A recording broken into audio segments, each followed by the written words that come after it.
The mailman pulled up to house number 4592 and reached in the back of his truck to grab the mail designated to the address. The 3 letters that belonged to house 4592 were all from the same sender, and at first the driver thought that 2 of the 3 must be accidental duplicates. Upon closer inspection, however, he found that they were indeed addressed to 3 separate people, even though they were all from the same sender.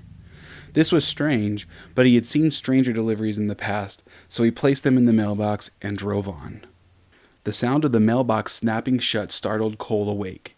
He was asleep completely naked on the couch with his face under an empty pizza box. The half-full bowl of weed was still on the coffee table from his midnight smoke.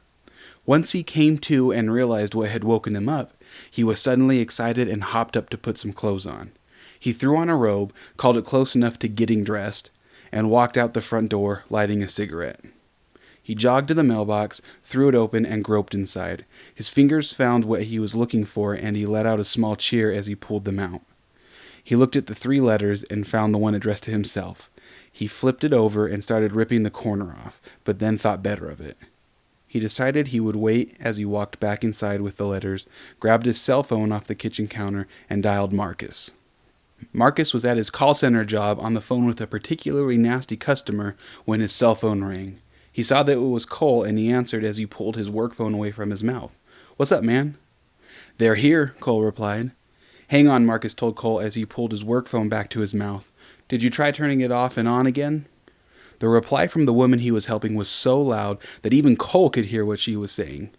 "Of course I tried turning it off and on again. Why the hell would I call you if—" While the woman was still yelling over the other line, Marcus brought his cell phone back to his mouth. "Whoa. So what's up?" Cole, who had a knack for being a smartass, replied, "She sounds hot. Hey, did you ask her if she tried shoving her keyboard up her ass?" "Yeah, dude, that was my first question. I thought for sure the reason her router wasn't connecting was because she forgot to put her keyboard in her butt cavity." Marcus then began talking to the customer again. "Okay, well, there's a reset button on the back of the router. If that doesn't do it, then I'll talk you through manually inputting your IP address." As the woman began to respond in the background, Cole continued their conversation. "I admit talking that lady through manually inputting her IP address sounds rad, but I have something even better.